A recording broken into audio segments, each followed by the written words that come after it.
Florida's Women in Energy Leadership Forum was launched to inform, inspire, motivate diverse talent to join the energy workforce by intentional recognition of current female energy leaders who contribute to growing Florida's economy and the purposeful sharing of their professional journeys. We are creating opportunity.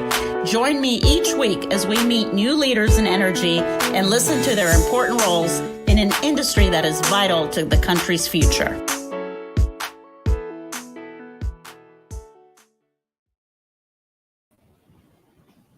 Jacob, welcome. Welcome, viewers, to this week's show. I'm thrilled to be able to introduce Jacob Williams, who's the CEO of the Florida Municipal Power Agency. Jacob's going to tell you all about FMPA, but suffice it to say, 31 municipal members, Jacob? Yes, yeah. We have 31 municipal members that are city-owned electric utilities. Those cities run from up in Tallahassee and Havana in the northwest over to Jacksonville Beach in the northeast, all the way down to Key West, Homestead in the south, and throughout Central Florida, be it Kissimmee, or Orlando, places like that. Altogether, those 31 cities serve 2.6 million Floridians with electricity, to about 12% of the electricity supply, and we're pleased to help assist in providing electricity to all of them. You know, Jacob, one of the reasons I created the Florida's Women in Energy Leadership Forum, as you know, was to try to inform, inspire, and motivate the next generation of talent to come into the energy industry. And there have been value adds in this whole process. And one of the things that immediately came to my attention is just how some Floridians don't understand that we do have not just private companies in the energy space, but municipal providers and co-ops. And this general feeling was the second thing I realized, that the municipals and the co-ops have the perception from the customer that you are community-based.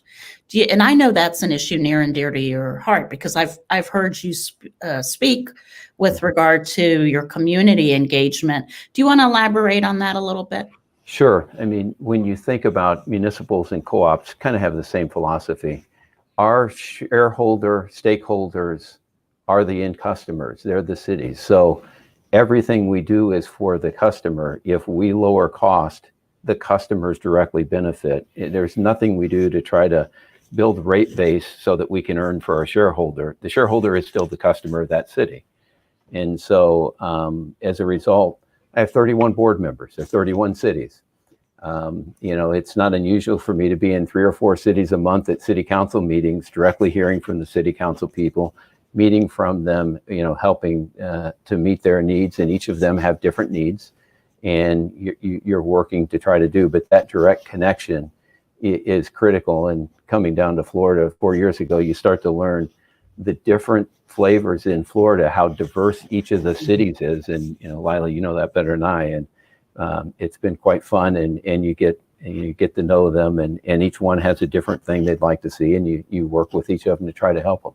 Absolutely. So pre-show, you and I were talking about the Florida's Women in Energy Leadership Forum, the annual forum we just completed last week. And I just want to really acknowledge your work in that regard. Jacob, you were one of the early sponsors of the forum. You're a sponsor of this program. And most importantly, you serve as a champion to so many people. And we had an opportunity earlier in the year, just 3 or 4 shows ago, to meet Linda Howard, your CFO. And I'll tell you, Jacob, I'm beginning to understand why you sponsor things like this. You really are a champion of putting your best foot forward, and you recognize that people are a critical component of that. Why? Tell me, like, what makes you tick, Jacob? What is all that about? Well, I mean, even coming here 4 years ago, I came down here and had the opportunity to come here. And part of it is to say, in the last 10 or 15 years of a career, what do you want to do, and where can you add value, and where do you know it's lasting value? And again, I had peers of mine, friends of mine who were good friends who were the head of joint action agencies in other parts of the country. And they said, you have the mentality to want to help your customers and help help all of them in lower costs and do those things, that you'd be great in leading an effort down here. So I had the pleasure to come here. And part of it is, if we do well, 2.6 million people directly benefit, no doubt about it. And, for example, this year, we had the lowest cost we've had for our members since 2004. We essentially lowered costs by about $30 million over the year before. That's $30 million that the customers of Florida, that in 20 some odd cities, they're paying less for their electricity bill. That's the biggest gift we can give. We talk about charitable giving and all that. And sometimes I tell the team, we could write a check, but it isn't going to compare to what we do. If we do our jobs really well, we'll give millions more to them by just doing our jobs really well. And that's neat to wake up every day and know you're affecting everyday people, not the lobbyists, not the high paid, folks, but just everyday people, average income of $45,000 or $50,000, where energy bills really mean something. And it's great to wake up and think about that every day and say, that's our job to help them. Absolutely. So Jacob, we have our first question from a viewer, and it's, what's your role with regard to storm restoration? Good question. Because we are a wholesale provider of electricity, so we have power plants and we have contracts that provide. We don't operate the wire side of the business. Each of our cities has their own wire side that operates that. But we have the role of A, protecting to make sure our plants run and continue to provide electricity. But B, when a storm comes through and has some problems, we have some key team members on our team that can come in and can help assist some of the cities. They may have operations experience or engineering experience, and so they're behind the scenes. They're not the line people up, putting the wires back up in that. But quite often when the hurricanes come in, we'll have 6 or 8 people out working with our cities, helping them inventory lines that are down so that when the crews come through, they can do it. We had, in Irma, we had 2 or 3 people who were running city of Chattahoochee and Quincy. Their systems were basically wiped out. And so our people ended up being the warehouse people and running the warehouse people to rebuild the whole utility in a week, because they didn't have a warehouse. Whatever it takes. Yep, and that's kind of something, and we'll help out our cities. We've helped out Key West when the hurricane hit them. We'd have people down there helping out. So that's our role. Jacob, I'm going to date myself here, show my age, but years ago when I served on the Public Service Commission, I remember a not always so cordial relationship between the private companies and the municipal providers. And frankly, what I've really appreciated about you and Amy Zubili, for that matter, at the Florida Municipal Electric Association is that you both, along with the private companies, recognize the commonalities that really help you all work together as a team with regard to hurricane response, storm restoration, and safety and reliability. I think you're all in that together. Right. But I have a feeling that some of that camaraderie has a lot to do with how you bring negotiation to the table. What are those skill sets that you think serve you well in that regard? Well, I think part of it is having a working relationship ahead of time. You can't, when a storm hits, if you don't know the other utility executives, you can't work together well. So it's reaching out and knowing. The other is to be very straightforward and say, you know what, on probably 95% of the things, we work together. We're on the same side. There's going to be a few issues where we differ, and we'll differ vigorously. But, so you pick up the phone and you have regular conversations with, whether it be, Eric or Catherine at Duke or, Lisa Johnson, several of us, we talk to each other just enough that we have a relationship. So if there's an issue you got to deal with, it's not the first time you've talked about things, and you find opportunities along the way. So don't be afraid to talk to each other. And because most issues are kind of in the same thing. We all got to provide electricity to our customers in Florida, and the hurricane doesn't know utility service area boundaries, right? You know, and issues that may go on in the legislature, they don't know those boundaries for the most part. And so we all have to work together. There's going to be a few issues where we have difference of opinions, and we can deal with those on the side. Absolutely. So let's go back to your board and the 31 municipal providers. There are challenges that obviously 2020 has brought to the table. Do you feel like the municipals have a harder time addressing challenges associated with COVID, for example? Let's start with COVID. You know, I don't know that they've had bigger challenges along the way. We've done an excellent job of all of them. Their people have stayed safe in that. In fact, I think sometimes because they're closer to the actual community and the customer, they could react more. And I'll give you one example. Early on, when we saw what was happening in early April, we looked out and we said, you know what? It looks like some people are going to lose their jobs. You know, things are going to be difficult, and price of electricity is going to matter. And we looked forward and said, we know our prices to many of you are going to be down quite a bit over the next 6 months.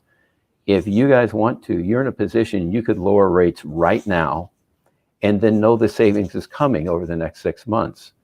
And they made decisions literally within a week, two in particular, Mount Dora and Jacksonville Beach, and they lowered rates before anybody in the state did, and said for the next 2 months, you're going to have 15-20% lower prices for your electricity, because we're going to do something for our community. We know prices are going to be lower. So they did a good job in that respect. I think each of them had their own plans to manage what was best in their community. Having a plan in South Florida is very different than having a plan in Stark. Mm-hmm. You know, and because you're not going to separate, you only got 3 or 4 crew people in Stark, so you're not going to separate them. Otherwise, you don't have crews.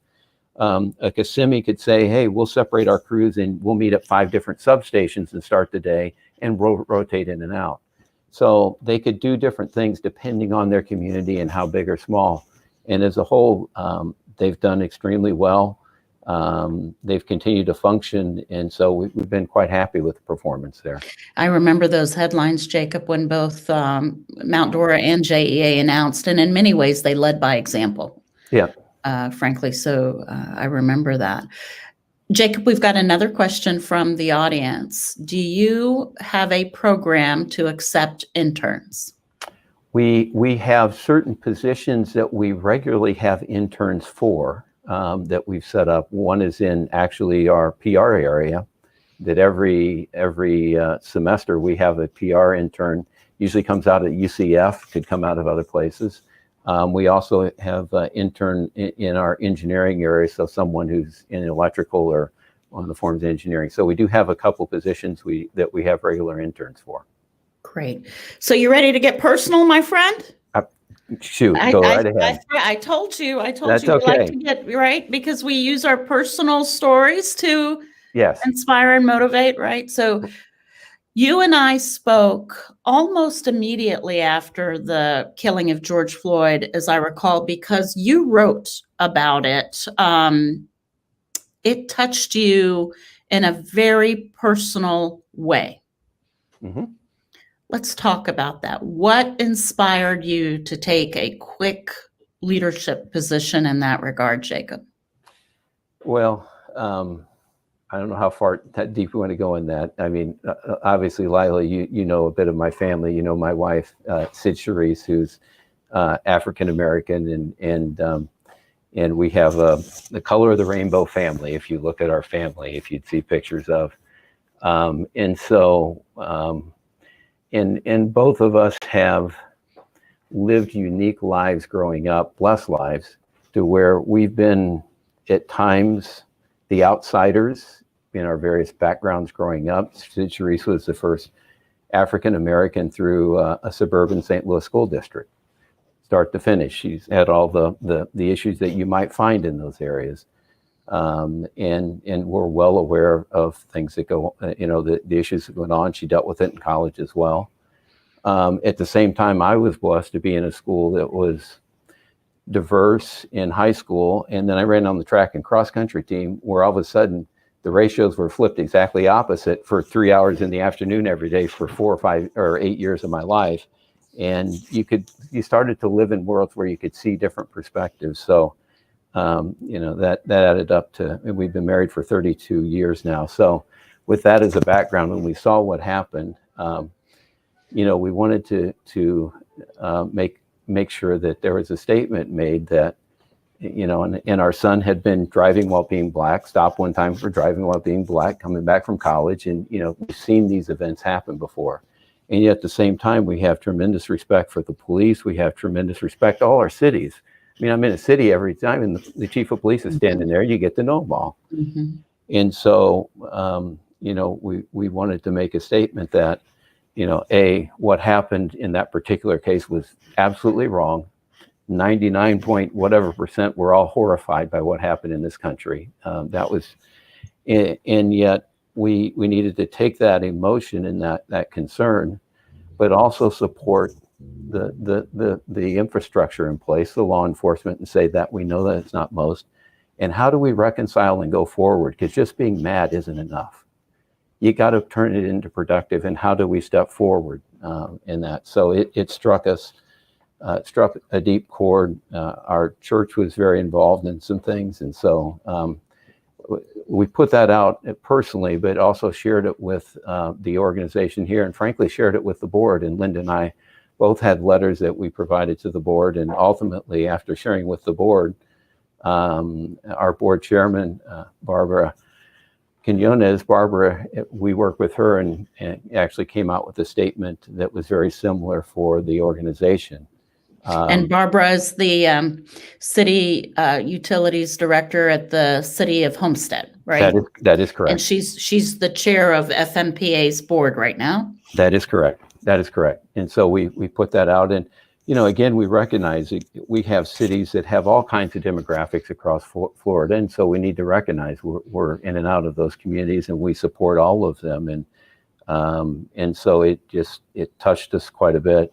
And wanted to share with, and living in many different worlds, sometimes you're conflicted or you've got all these emotions, and so wanted to share with. We've had good discussions internally. After that, we walked around and talked to a number of the team members here and let them share how did they feel and just have discussions. And it got to be useful conversations to move the ball forward and to let people feel and share with you. So it's been a good process. So, you know how we both are about teaching moments, Jacob. How did you walk me through how you approached internally the start of that conversation? Did you, send out an email and say, I'm available, let's talk? Or did you walk around office by office? So for the viewers who are wondering how to do this in their own organization. Yeah. Where to start? Where it started was dealing with it myself and with our own family. And once you're there, and I actually first posted it on Facebook and put it out on LinkedIn as well. And then once we did that, because I report to a board, and I said, I'm everything I do is public, so you're going to see what I posted publicly. And so I sent a copy to the board and said, just so what I posted, not in a negative way. I wasn't afraid at all because it's just our family. Piece. Mm-hmm. It's just our family story. And I shared it with the entire team and then said, anybody who'd like to talk about it, be happy to do that. And then like all of us as leaders in those events, make yourself available, walk around the building. Just walk around the different areas and talk to people. You don't have to ask them it. You don't have to say, do you have any questions? Just, it'll come up. If somebody wants to share with you, it'll come up, That's right. Well, I think what you have with your team is that mutual respect and trust, right? Just the allowing people to be vulnerable and honest, and that there would be no repercussion, right? Right. I mean, I think that's an important message that you deliver. I have to tell, I've shared this with you privately. I'll share it publicly, that I've gotten to know several members of your FMPA team, your staff team, your employee members there, and they sing your praises. So I teased Jacob pre-show that I know he doesn't run the place, that he surrounded himself by really great, smart people, and the consequence of that is they really think that they have a great leader in you. So congratulations on that leadership success. And it's hard to believe you've only been in Florida 4 years. Do you feel Right. like a Floridian, Jacob? We feel like Floridians. We still, I have elderly parents that we have to go back to the Midwest, but we feel very much Floridians. And I got to tell you, the freedom when we're here versus being in Illinois and told you you can't do anything. Yeah. We are really glad we're here. Good. So are you here to stay? Absolutely. And your wife is a physician, so she moved and adjusted to Florida, right? Yeah. In fact, she moved, and part of the thing of us coming here, she's a solo medical practitioner, which means she and I had the long talk, and she said, I'll terminate my business in Florida or in St. Louis and restart a solo medical practice down here. And those of you who know medicine, that's not easy at all. And yet she said, I'll follow you wherever. And so we've been blessed to do that, and she enjoys it here. That's great, Jacob. So we've got another question, and I'm assuming it's from a student. The question is, what advice would you give for someone who is interested in entering the energy industry? So probably from a career perspective, where does someone start, Jacob, to get in your radar or any of your counterparts? Yeah, I mean, I think there are a number of ways into the energy industry. You can be in, the financial area, you can be in the engineering area, you can be in the PR area, you can be in the HR area, you can be in the legal area. There are doors in through each of those to get involved, or through the VOTEC, be it line workers or power plant operators. So all of those opportunities are out there. And then there are a number of utilities that are available. Some of them offer a lot of training early on. We don't hire many brand new people out of college because we're such a small organization. We've got 70 direct employees and another 70 team members who run the power plants. So most of our people are skilled. They've had 5 or 10 years of industry experience, but getting into the industry and understanding it is the first step, and then finding your way. I've had an electrical engineering background. I didn't engineer a thing in my life once I got out of school. And I'm still in the industry, but you understood the industry well enough. And Lila, you know that in the legal side, sometimes you start there and you keep moving from there, right? Mm-hmm. Yeah, it's interesting. I don't know the last time I really practiced law. You're right. Sort of which I'm sure, God rest their soul, my parents would be horrified, right? But it is. You become so specialized in a particular area. Jacob, with regard to municipals, though, one of the things that I always remind students, there are opportunities in government. So we ought not rule out working with a state agency, or in the case of this conversation, a municipal electric or gas provider. There are wonderful opportunities in that regard, equally rewarding, correct?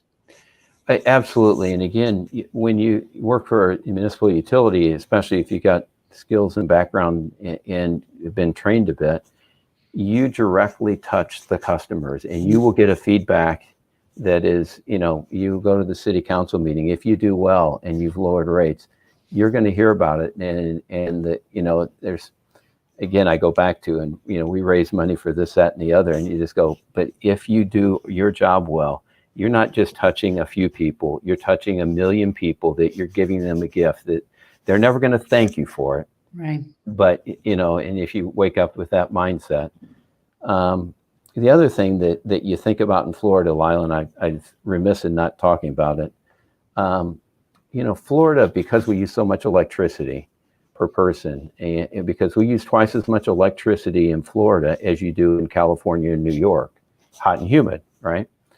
And so this industry is much more important here than it is even in California and New York, because, when the hurricane's done, everybody needs their air conditioners now, right? Right. And the other part is that Florida's we have a slightly lower average income than does the United States. In the municipal cities, we don't have the really high income cities. We have, kind of the middle of the road. And so there's about a third of the people of Florida who pay 10% of their disposable after-tax income to pay the electric bill. Mm-hmm. You want to talk about touching people. If you want to do something for people and feel like you have an impact, I can't think of a bigger industry to do that in than the electric side, because, you don't have 22 million people here without a lot of AC running all the time. Right. So Jacob, I'm going to put you on the spot and see if you remember this. I'm guessing you do, but I've watched one of your presentations to I guess it was last year's annual meeting to your board, and you described what you just spoke about as making making a difference in one's life. Yeah. And difference. And making a difference in one's life. And we'd asked, over the next year, will you make a difference in the lives of your community? And this year we had the follow-up to that. And everyone wasn't in the room because of COVID, but we had a number of people there and could resoundingly say the cities that all did things. When 23 of our 31 cities went out and lowered their bills for 2, 3, 4 months, gave $63 million back to their customers. Right. It wasn't money they'd over-collected. It was money they knew was going to be, just to say, we know the community needs help, and they could do that. They didn't have to go to the PSC for a big hearing or anything. The city council could make the decision, and they did it. Yeah. But what was so powerful about, I consider that a call to action. You closed your presentation with it, and you challenged your member representatives to make a difference. And what was so powerful about it is, encouraging them to think larger about the already powerful message of delivering clean, reliable, safe energy to what can we do with the community. And just the fact that you were able to bridge the importance of it and kind of give that perspective again, I thought was very powerful. And it's good that I've heard the end of the story, which is people were able to come back and report. They did. I'll tell you a story that one of the first city council meeting, when I got down here, the first city council meeting I went to was in Fort Pierce. And we were telling the story, and part of it was to say, we recognize how important the price of electricity is. And councilman down there, he stopped me in the middle of this, and he looked and he said, you're the first person I've heard that understands what you all do affects everybody's lives here. That's right. And that message resonated in, a very diverse city council. And he just stopped me and said, hey, if you can do that, and that message has been ringing true ever since. Yeah. Jacob, that's such a powerful message that's really where I want to end. And look, wow, what a message from the top, making a difference. I appreciate you, appreciate your leadership. Thank you for becoming a Floridian and really leading by example, Jacob. Thanks for being with us. All right, Lila, and thanks for what you do in creating opportunities for those in energy, especially women in energy. There's so many opportunities for women in energy. And as you know, we've got a team full of great team members, including a bunch of women in our leadership team. So yeah, absolutely. That tell you what to do every day, and you're listening very well, very effectively. All right. So, thank you. Thank you very much. Okay. Bye-bye. Bye-bye.